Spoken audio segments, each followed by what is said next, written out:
Antu ko papan. Pinaringan.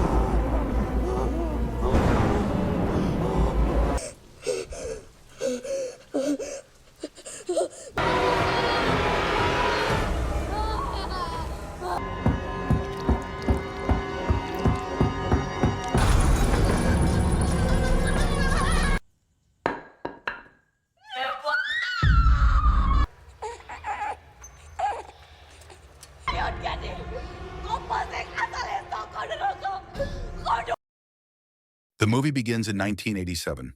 We see a group of women performing a mysterious ritual in a dark and eerie location. One of the girls rinses her blood-soaked hands in a pond below. The moment she does, all the masked women standing behind her start dancing in a bizarre and unnatural way. They are chanting strange mantras and incantations. Their movements are synchronized and hypnotic. All of them were actually following their leader, the one wearing an ornate mask and standing on top of a small hill. The leader is commanding the ritual. The leader sticks several golden needles into the face of the girl performing the ritual. The needles pierce her skin. The scene is disturbing and grotesque. The image of the needles entering her flesh will be important to the story to come. Then the scene cuts to the year 2024. It jumps many years ahead where two children, Hanif and his sister Bayan, skip school and head to their mother's shop. When they arrive, they see their uncle Kadar there as well. Their mother, Tari, is scolding her brother as usual because he does not have a job and often comes to her asking for money. He is a burden on the family. But this time, he says something different. He says, "No, I came to talk about something important. Our mom is very sick. She is about to die. Please, if you can forgive her and meet her one last time." Tari gets furious hearing her mother's name mentioned. She tells her brother with anger and bitterness, "I will never forgive her, nor do I ever want to see her. She abandoned us when we were little and never even looked back to see if we were alive or dead.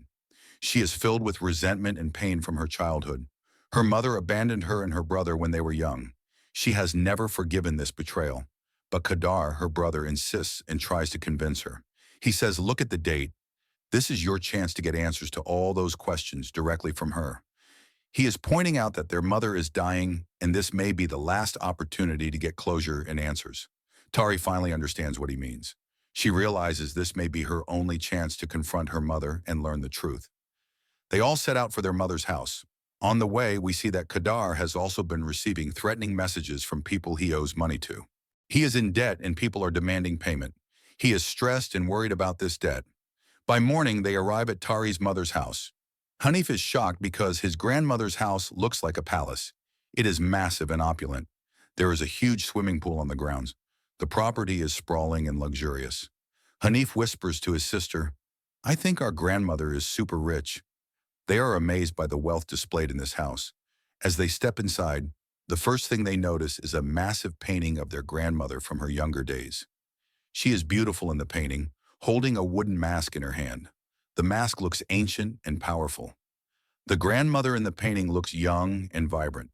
Soon after they meet their grandmother's caretaker. The caretaker is a woman who has been caring for the elderly grandmother. While they are talking to the caretaker, it is shown that the grandmother's health suddenly takes a turn for the worse.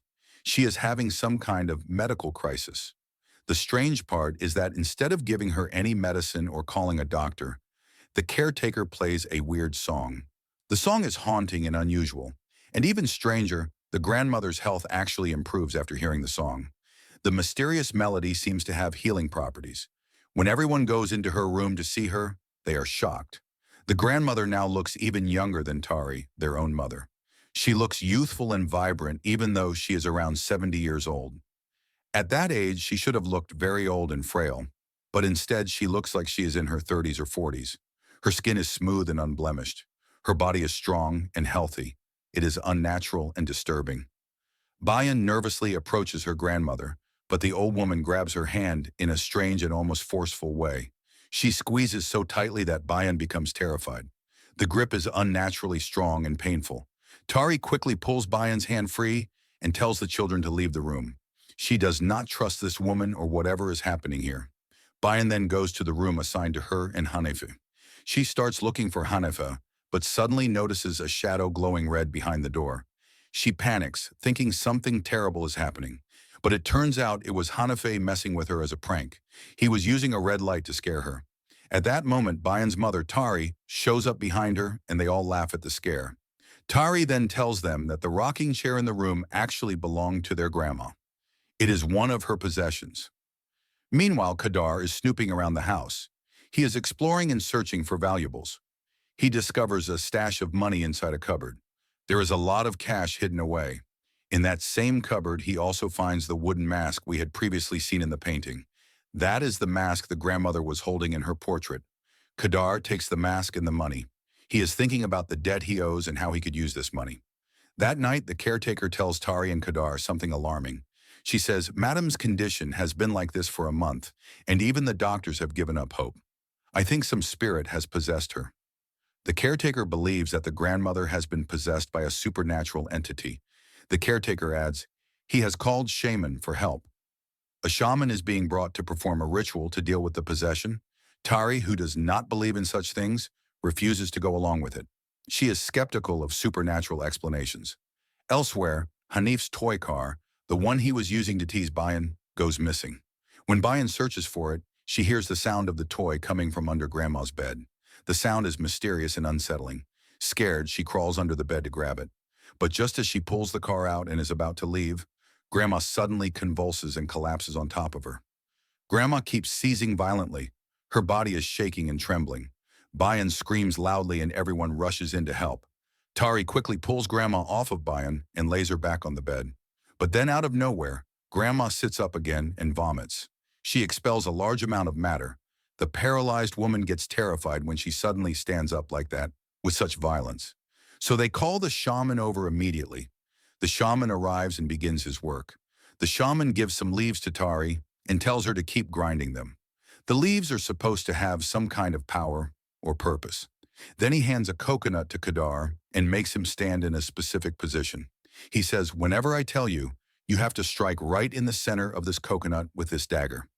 Kadar takes the dagger and holds it ready. The shaman then goes near Grandma and begins his ritual. As he chants and performs the rites, Grandma's body starts trembling more violently. It is as if she is in unbearable pain. The possession is fighting back against the ritual. During the ritual, the shaman repeatedly orders Kadar to strike the coconut with the dagger. Each time Kadar does so, a needle bursts out from Grandma's face. The golden needles that were inserted into her skin decades ago are being expelled. One needle comes out, then another. The needles are emerging from her skin, her mouth, and other parts of her body. Many needles even come out of her mouth.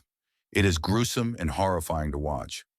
Finally, when the last needle emerges, Grandma dies. She takes her final breath. The shocking part is that the moment she dies, her body instantly transforms. It transforms from that of a young woman into the frail body of an old woman. The transformation takes only seconds. Her skin wrinkles. Her hair turns gray and white. Her body becomes small and withered.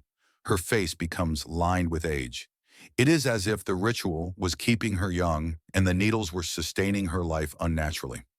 Now that they are removed, her true age catches up with her body instantly. Everyone is stunned by what they have witnessed. The shaman then explains to them what has happened. He says that Grandma had once been part of a dark ritual decades ago. Because of those golden needles that were inserted into her face, she could not die naturally. The needles were keeping her alive in an unnatural state. The shaman hands the needles to Kadar, telling him to return them to where they originally came from. He must take them back to the pond where the ritual was performed. The shaman also warns them that since Grandma had performed so many experiments and rituals on her own body, she cannot be buried in the ground. The earth will reject her body. Her ashes cannot be burned and scattered in water either. Instead, her body must be thrown into the same pond where she once performed her rituals decades ago. The pond is where it all began. The shaman also tells them about the ritual and says it must be done on the coming Thursday. 3 days from now, there is a specific time window for disposing of the body properly. Tari gets very angry and says, "Why do we even need to do all this?" She is frustrated by the strange demands and restrictions. The shaman replies seriously, "It is necessary to follow exactly what I am saying without any questions. Otherwise, you will bring trouble upon yourselves. You have to keep Grandma's body here for the next 7 days, and only on the following Thursday will you be able to take her there." Hearing this, Bayan and Hanafe look very disturbed and frightened. They do not want to spend 7 days in a house with their grandmother's corpse. Bayan is terrified, but Hanafe comforts her, saying, "Do not be afraid. I will always be with you." He is trying to be brave for his sister. The next day, Tari and the caretaker begin bathing Grandma, according to the method explained by the shaman. They are preparing the body for the 7-day period before disposal. While doing this, Grandma suddenly speaks, saying, "Leave me." Her voice is strange and otherworldly. Tari panics and drops her right there. She is shocked that the dead woman is speaking. Is Grandma truly dead, or is something else happening? Later that night, they bring Grandma's body to the middle of the hall and place her there. The corpse is displayed prominently in the main room of the house. Tari sits nearby and begins praying. She is trying to find comfort in prayer and religion, but she feels as though the caretaker is chanting something behind her, something strange and unsettling. But soon she realizes it is not the caretaker. It is some other presence sitting behind her. A voice tells her to leave immediately. Once again, Tari is terrified. There is something supernatural in this house. Meanwhile, Bayan cannot sleep. She wonders why her mom is not sleeping with her in the bedroom. As she is thinking about this, she notices a shadow outside her door, a dark figure. She opens the door, but no one is there. The hallway is empty. As she is about to close the door, we see a ghost standing behind her, a transparent figure of someone who is not alive. Bayan does not notice it and pays no attention to the spirit. She closes the door and goes back to bed. But when she goes to bed and pulls a sheet over herself, she suddenly sees her grandmother's spirit lying right there with her in the bed. The ghostly form of her dead grandmother is lying beside her. Bayan screams loudly in terror, and Tari rushes in after hearing her scream. Bayan tells her how Grandma's soul was lying on her bed trying to be close to her. Tari then stays with her for the night, providing comfort and protection. The next morning, Hanif is shown giving his friends a Facebook tour of the entire house. He is filming on social media and showing off the mansion to his friends online. He even shows them that there is a big pool at Grandma's house. The pool looks luxurious and expensive. He is using Tari's phone to do all this live streaming, so Tari starts looking for her phone. To tease her, Hanif hides inside a cupboard, but just then, the wooden mask lying inside suddenly flies right in front of him on its own. Seeing this, Hanif screams in fear and runs outside. The mask moved without being touched. There is something alive and conscious about this mask. Bayan comes over after hearing his scream. Hanif tells Bayan to check what is inside the cupboard. He is scared to go back in.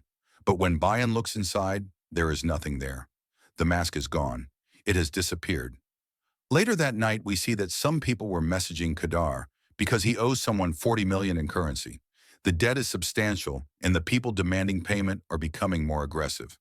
The next morning, Kadar tells Tari, "We should sell this house according to Mom's will." He is thinking about selling the mansion to pay off his debt. But Tari gets upset and says, "Mom just passed away. It has not even been 7 days, and you are already talking about selling the house. You only ever care about money." She is angry that he is thinking about money when they should be grieving their mother's death. Kadar replies, "What about before? We were attached to them, but now we have to move on." He is being practical and cold about the situation. Then Hanafe takes out the mask from the mug that had scared him earlier. The wooden mask reappears. Grandma's rocking chair starts rocking on its own. The chair is moving back and forth with no one pushing it. Bayan comes over and says, "What are you doing? You know this mask belonged to Grandma, and so did this chair. You should not mess with her spirit like that. Do not you know that after someone dies, their soul lingers in the house for 7 days?" She is warning him about the spiritual consequences of disturbing the dead's belongings. Hanif does not believe it at first, but after Bayan keeps repeating it and the chair keeps rocking, he finally gets up and puts the mask back in the cupboard. He is scared now. Around midnight, Hanif wakes up and sees Bayan herself rocking on Grandma's chair. Even though she had scolded him about it earlier, Hanif says sleepily, "Please do not make noise. I am trying to sleep." Suddenly, someone pulls on his blanket. When he looks up, he sees Bayan staring at him in a strange and unnatural way. Her eyes are empty and vacant. Her face is emotionless. Terrified, Hanif screams and runs out of the room. This is not his normal sister. As soon as he gets outside, he tells Tari, something is wrong with Bayan. He is convinced that his sister is possessed or controlled by something else. But when Tari comes into the room, she sees Bayan peacefully sleeping in her spot, completely unaware of what happened. Bayan is sleeping normally and does not remember anything. Now Hanafe is shaken and says, I will not sleep with Bayan anymore. He refuses to be in the same room with his sister. Tari replies, fine, I will stay with you tonight. She agrees to sleep with Hanafe to protect him and comfort him. When she lifts the blanket to get into bed, they find Grandma's wooden mask hidden underneath. At this point, Hanif apologizes to everyone for taking the mask and promises that he will never take anything that does not belong to him again. He also confesses to Tari that whenever he puts the mask on, he sees Grandma. He sees her ghostly figure. Now he has started getting scared of this place. Tari promised him, we will go back home soon. She is trying to reassure him that they will leave this haunted house. Hanif was also becoming afraid of Bayan, which made Bayan feel upset and hurt. She told Hanif a story about something he had not even done and assured him, I will always take care of you. She is trying to reconnect with her brother and assure him of her love. The children who had not slept all night finally dozed off together on the sofa. They are exhausted from fear and lack of sleep. When Tari saw this, she told both the caretaker and Kadar, you two stay with the kids. I will just go get the tickets because we have to go back home in 3 days. She is planning their escape from the house. She goes to buy airplane tickets to leave. When the children woke up, they were terrified and could not understand why everyone had left them alone inside the haunted house. They are confused and frightened. They are shown a scene where Kadar was completely drunk with a girl. He told her that her mother had performed some ritual that caused a bunch of golden needles to come out of her face. He said that he would get rich by selling them. He is bragging about selling the needles that came out of his mother's body. He is treating his mother's curse as a business opportunity. Because of this attitude, the girl started crossing all limits with Kadar while he completely ignored the children. The kids refused to go back inside that scary house. They had decided to stay outside and wait for everyone. They are afraid to go back inside. But after a long time, Bayan needed to use the bathroom badly and could not hold it anymore. So she told Hanif, come with me. We will each take turns using the washroom and look out for each other. They are trying to protect each other. After Hanafe was done, Bayan went in, but she took too long. So Hanafe started knocking on the door over and over again. The moment Bayan opened the door, both of them saw Grandma's dead body right behind them inside the washroom. The corpse has moved from where it was placed in the hall. It is now inside the bathroom. Terrified, they screamed and ran out of the house. Tari came and caught both children. She is horrified by what they experienced. The next morning, we see Kadar, who had passed out in the graveyard with no clothes on. He has been lying in the cemetery naked. When he woke up, he quickly put his clothes back on and tried to sneak back into the house. But Tari caught him and scolded him harshly for leaving the children alone. She is furious at his negligence and irresponsibility. She also smelled alcohol on his breath, which made her even angrier. She said, I was wrong to trust you again and again. She feels betrayed by her brother. Kadar also brought some gifts to impress the children and make up for his absence. But even after seeing the gifts, the children were not happy with him. They told him, you left us alone. And later, Grandma's body came alive again. She killed us and scared us too. They are traumatized by what they witnessed. That night, when Tari opened her eyes, she saw that Bayan was not on the bed. When she stepped out of the room, she found many masked women inside the house. They were performing a ritual. They were placing Bayan's grandmother's mask over Bayan's face. They are trying to put the cursed mask on the child. When Tari came out and tried to wake her up, all the women circled around her and spoke in one voice. They said, you must not break your promise. Let whatever is happening to your daughter happen. Tari shoved the women aside violently. She rushed to Bayan and tore the mask off her face. The moment the mask came off, all the women vanished. They disappeared like smoke. Tari saw Bayan had fainted. She was unconscious from whatever the ritual was doing to her. Whatever had happened, no matter what she had already gone through, Tari did not want it to get worse. She immediately burned the mask in a fire. She destroys the ancient artifact, and she told Kadar, we will hold Mom's funeral today itself. She is not waiting any longer. They need to get the grandmother's body disposed of immediately. Kadar tried to stop her, saying they should not go against the shaman's words and insist they wait just one more day. But Tari replied, I cannot wait another day. Who knows what could happen in that time? If you will not support me, I will do it alone. Her children are in danger. She is willing to defy the shaman's instructions to protect her children. Even though Kadar did not want to, he agreed to help her. Together they carried out the funeral. They bury their mother's body in the graveyard. On their way back from the graveyard, heavy rain poured down. The storm is violent and unnatural. As they passed by Grandma's house for a moment, it disappeared from sight.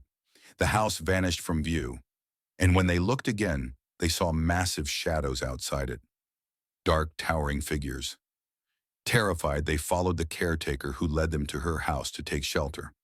But when they opened their eyes, they were back inside the same house again. They are trapped back in the grandmother's mansion despite leaving. Mom's dead body was everywhere, the corpses walking around or appearing in multiple places. Suddenly, Kadar was picked up and thrown outside with supernatural force. An invisible force grabbed him and hurled him. In the morning, we see him lying in the pool. His eyes opened when people started throwing stones at him. He is battered and injured. Everyone was shaken by the horrors of the night. Tari told Kadar, "We will bring Mom's body back and do exactly as the shaman instructed." She realizes that defying the ritual instructions made things worse. "I think that after doing that, Mom might not hurt anyone anymore." Kadar and Tari quickly run into the graveyard, dig up her body, and put it into the pool where the ritual had been performed at the beginning of the movie. They are following the shaman's original instructions. Kadar throws the pouch of needles in with her body. The golden needles that came out of her during the ritual are returned to the water, and then they finally return home. The ritual is complete. The next morning, Tari starts packing to leave. She is preparing the children to escape this place, but while packing, she discovers the same mask in her luggage. The wooden mask is there, the one that had belonged to her mother. She had already burned that mask, but it has returned. Shocked, she picks it up and it almost pulls itself to her face. The mask seems to have a life of its own. It wants to be worn. When she puts it on, memories of her mother's entire life start flooding into her mind. She sees visions and experiences. It is revealed that when Tari was born, her mother was not able to breastfeed her. Even though her husband was very supportive and loving, Tari's mother could not accept the fact that she could not feed her own children. Out of desperation and a desire to be a proper mother, she turned to that ritual. She participated in the dark ritual performed by the masked women. But because of that ritual and the golden needles that were inserted into her face, their father ended up dying. The curse killed him. That one mistake pushed Tari's mother into a corner where she eventually had to drive her own children out of the house. The ritual demanded more sacrifices. To protect her children from the curse, she had no other choice but to abandon them and send them away. Now Tari sees her mother's spirit in the mirror. Her ghostly form is apologizing to her. Her mother explains, "I took you away so that the curse of those needles would not fall on you. I wanted to die carrying this curse myself. The ones who created the ritual wanted to take you with them, and they wanted to kill you too." Crying, her mother pleads, "Tell your father there is still time. Please end this curse." When Kadar asks what he has to do, her mother explains, "You must throw those golden needles back at the same place where the ritual was first done. Then break this mask and never return here again. But all of this must be completed before tomorrow evening." There is a deadline. She also gives Tari a protective charm for their safety. But right after that, Tari sees her mother's spirit being dragged away by a masked woman. A dark figure pulls her mother's ghost away. Furious, Tari storms to Kadar and says, "You liar! You even switched out those needles. Do you know how much trouble we could get into because of that? You are so selfish that you risked all our lives just to pay off your debt." Kadar had kept some of the needles, probably to sell them for money. After Tari confronts him, he hands the needles back to her. When they step outside, they see Hanif and Bayan stuck to the roof of the house. They are clinging to the roof somehow, unable to move. Suddenly, something throws them both down. A powerful supernatural force lifts them off the roof and hurls them downward. A powerful storm blows in, pulling the children away with invisible hands. They manage to save Bayan, but they cannot save Hanife because some invisible force lifts him and carries him away. He is taken. Tari realizes that if she wants her son back, she must throw the needles into the pond right away. She must complete the ritual immediately. She leaves Bayan with the caretaker and sets off for the pond. As she goes, Bayan pleads with her mother. She says, "Remember, you have to bring Hanifa back." Tari is determined to save her son. Reaching the pond, Tari throws the needles into the water while chanting the spell her mother taught her. The incantation echoes across the water. As soon as they sink beneath the surface, a voice rises from the pond. It says, "We are only taking what we were promised. The ritual entities are demanding their payment. Inside the water, they can see Hanif's body. He is beneath the surface. Seeing this, Kadar bursts into tears and begs, "Let Hanif go. He is innocent. Take my life instead." As soon as he says this, Hanif begins rising out of the water. He is being released. Tari and Kadar dive into the pond, swimming desperately to pull him out. Tari desperately tries to revive Hanif and bring him back to consciousness. But then she realizes that Kadar has vanished. He has disappeared beneath the water. We then see many masked women surrounding Kadar underwater. The leader, the same one who once pressed the golden needles into Tari's mother's face decades ago, declares, "We are only taking what we were promised." Kadar is being taken in Hanif's place. He is the sacrifice demanded by the ritual. Tari breaks down crying, recalling her mother's words. She repeats the spell and shatters the leader's mask. Instantly, the masks of all the women crack and fall away, revealing their terrifying, skinless faces beneath. The faces are grotesque and horrible. The women scream. They vanish into the water, leaving Kadar behind. Tari is overwhelmed with relief. She saved Hanif and Kadar's life. But then the leader emerges from the water. She drags Kadar under again and says, "Your mother forgot that she was supposed to make a sacrifice in these waters. The curse demands a life." Kadar is being pulled back under. Tari panics and jumps into the pond, but she cannot find Kadar anywhere. Nor does she see him rising again. Kadar is gone. He has been taken by the ritual. The next day, we see that Tari, along with the caretaker and her children, Hanafe and Bayan, has locked up the house and left. They have abandoned the mansion and escaped the curse. They are driving away, leaving the haunted house behind. In the post-credits scene, we are shown the abandoned house after 100 days. Everything looks normal and quiet except the painting of Tari's mother that Tari had noticed when she first arrived is now missing. The portrait has vanished from the wall. Inside her mother's room, we see Tari's mother's spirit dancing. She is moving and swaying as if in some kind of trance or ritual. The story closes with the haunting question of whether Tari's mother's soul ever truly found freedom, or if she remains trapped in the curse forever. Let me know your thoughts about this supernatural horror tale. Thanks for watching. See you in the next video.